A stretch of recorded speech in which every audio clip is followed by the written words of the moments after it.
안녕하세요. 자유교회 이진우 목사가 보내드리는 아침 묵상입니다. 오늘도 예수 그리스도의 향기를 내는 복된 하루가 되시길 바랍니다. 9월 7일 화요일 아침 묵상입니다. 오늘은 할례자들이 비난하여라는 제목으로 사도행전 11장 1절로 3절의 말씀 묵상합니다. 유대에 있는 사도들과 형제들이 이방인들도 하나님의 말씀을 받았다 함을 들었더니 베드로가 예루살렘에 올라갔을 때에 할례자들이 비난하여 이르되 내가 무할례자의 집에 들어가 함께 먹었다 하니. 잠시 중단하였던 아침 묵상을 다시 시작합니다. 계속되는 사도행전 묵상을 통해 나를 향하신 하나님의 뜻과 사명을 발견하실 수 있기 바랍니다. 사도행전 10장은 초기 기독교 역사에 있어 대전환점을 이루는 역사적인 사건을 기록하고 있습니다. 초대교회 사도였던 베드로는 이방인 고넬료의 집을 방문하여 고넬료와 그의 일행들에게 예수 그리스도의 화평의 복음에 대해 설교했습니다. 이방인 고넬료와 그의 일행들은 하나님 앞에 선 심정으로 베드로가 전하는 복음을 듣자 이방인들에게 성령께서 강림하셨습니다. 이방인 고넬료와 그의 일행들에게 성령이 강림하였음을 자신의 눈으로 직접 확인한 베드로는 자신을 따라온 욥바의 그리스도인들에게 세례를 베풀 것을 명합니다. 물론 이전에도 초대교회 7집사 가운데 한 명이었던 빌립이 유대의 광야에서 이방인 에디오피아 내시에게 복음을 전하고 세례를 베풀었습니다. 하지만 이것은 아무도 없는 광야에서 빌립과 에디오피 내시 사이에 있었던 지극히 개인적인 사건이었습니다. 당시 초대교회나 유대 사회에서는 이 사건에 대해 아는 사람이 아무도 없었기에 아무런 문제도 되지 않았습니다. 하지만 초대교회의 최고 지도자였던 사도 베드로가 이방인 고넬료의 집을 찾아가 그들에게 복음을 전하고 세례까지 베푼 것은 초대교회뿐만 아니라 유대 사회 전체를 뒤흔들 만한 놀라운 사건입니다.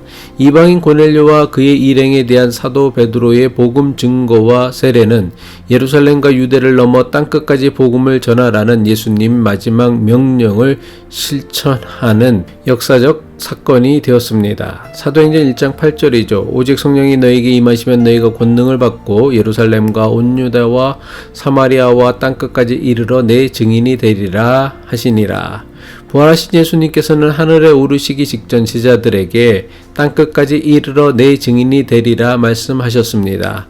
하지만 제자들은 주님께서 말씀하신 땅끝이 무엇을 의미하는 것인지 깨닫지 못했습니다. 주님의 말씀을 제대로 깨닫지 못했으니 이방인은커녕 사마리아인들에게도 복음을 전할 생각을 하지 못했습니다.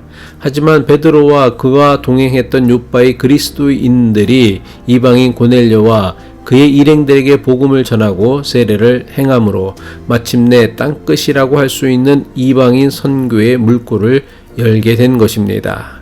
예루살렘과 온 유대와 사마리아와 땅끝까지 이르러 내 증인이 되라는 예수님의 마지막 명령을 단순히 지리적인 의미로 제한하는 것은 예수님의 말씀을 제한하는 것이 됩니다. 예수님의 마지막 명령에 담겨진 진짜 의미는 복음은 인종, 국적, 신분, 성별, 나이 등 세상이 만든 차별이나 구별을 뛰어넘어 모든 사람에게 열려 있음을 가르쳐주는 말씀입니다.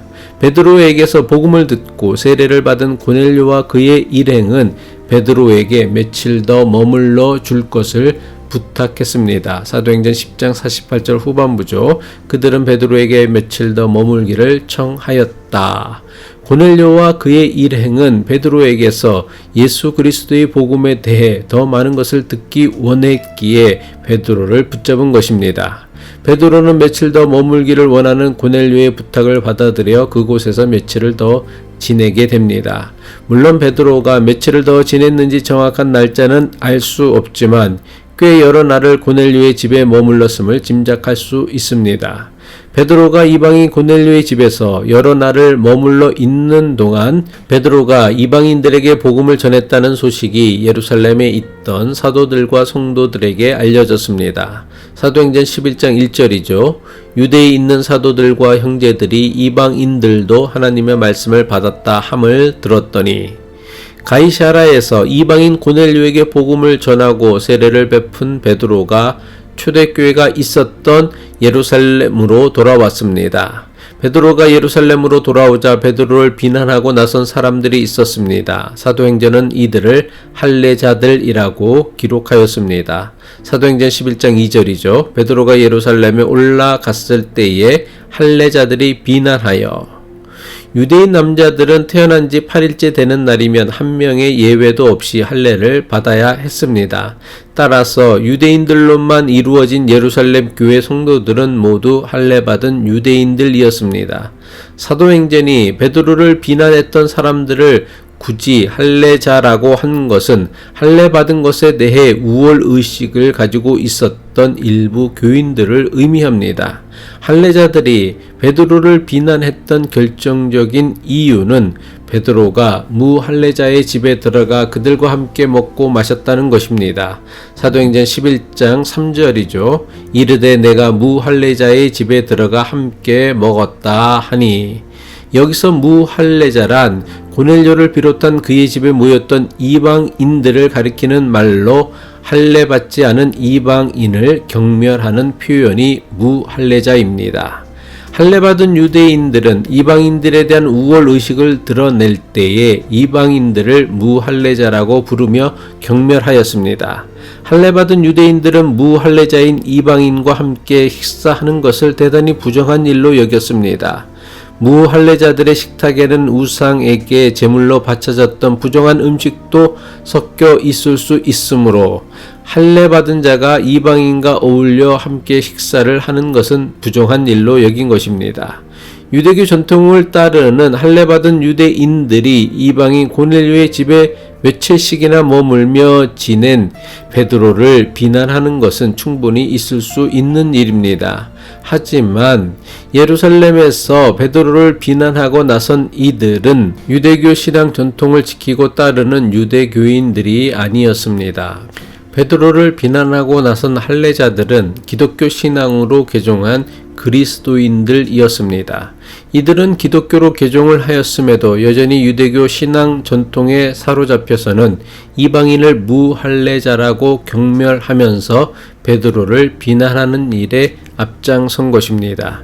이들의 비난은 단지 베드로가 이방인 고넬료의 집에서 함께 먹고 마신 일만이 아니라 무할례자들에게 복음을 전하고 세례를 베푼 것을 비난하는 것이기도 합니다. 베드로는 예수님의 명령을 따라 이방인들에게 복음을 전하는 좋은 일을 했음에도 할례받은 기독교인들은 왜 베드로를 비난하고 나선 것입니까? 베드로를 비난했던 할례받은 기독교인들은 자신들이 예수 그리스도에게서 받은 구원의 은총을 할례받은 자에게만 주어지는 특권이라고 여겼기 때문입니다. 예수 그리스도께서 주시는 구원은 할례받은 유대인들에게만 주어지는 특권이 아닙니다. 예수 그리스도의 십자가 구원의 은혜는 우리의 신분이나 행위에 달려 있는 것이 아니라 하나님의 전적인 은혜로 주어지는 하나님의 선물인 것입니다. 에베소서 2장 8절은 이렇게 설명하고 있습니다. 너희는 그 은혜에 의하여 믿음으로 말미암아 구원을 받았나니 이것은 너희에게서 난 것이 아니요 하나님의 선물이라. 하나님께서 선물로 주시는 구원의 은혜를 자신은 마치 이것을 받아 마땅한 자격이 있다고 여기는 것은 매우 심각한 오해이며 착각입니다. 이런 오해나 착각을 하는 사람은 하나님의 은혜에 감사하며 살기보다는 다른 사람에게 베풀어진 은혜를 비난하는 삶을 살게 될 것입니다. 기도하겠습니다. 우리가 얻은 구원의 은총은 우리가 당연히 누릴 수 있는 권리나 혜택이 아니라 전적인 하나님의 은혜로 말미암은 선물임을 깨닫게 하옵소서. 값없이 받은 은혜를 값없이 나누어 주며 살아가는 믿음의 사람이 되게 하옵소서. 예수 그리스도의 이름으로 기도합니다.